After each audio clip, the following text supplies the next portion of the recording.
So guys, dahil tapos na tayo magbunot,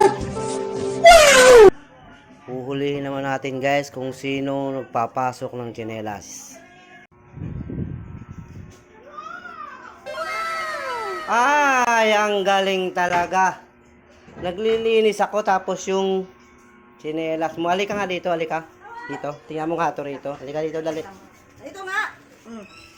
Hindi mo ba nababasa yan? Marunong ka magbasa? Marunong ka ba magbasa? Ano yan? Ha?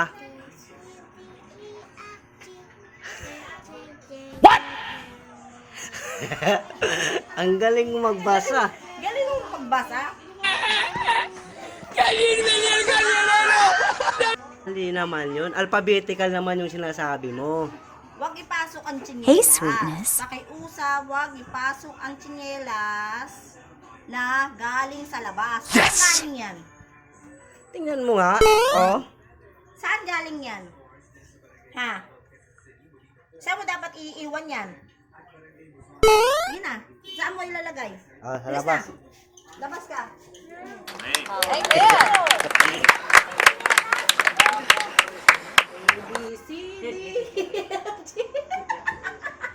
Wow.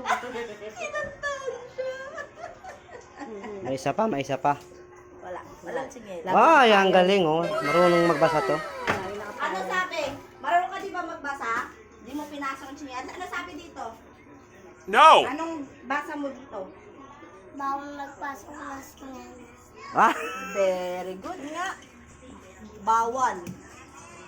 ba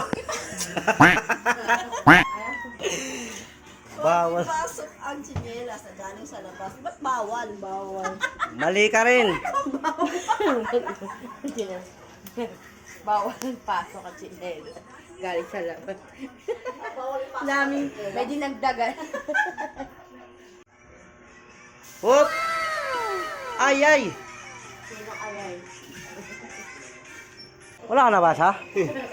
Video ha, yung mga ano. Ayan oh. Yung mga... Chinelas lang eh. Sapatos yung akin. Yun lang!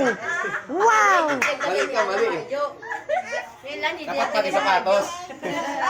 Mali ang nakasulat pala, kaya pala may Kaya pala katuwiran. hindi sinama ni May dahi- Marjo eh. May dahilan to. Kaya ka pinasok ko eh. Kasi lakas ng baka nagpasisitahin mo ako eh. May katwiran. Mabarjo, hindi mo sinabi ng pati sapatos. Great!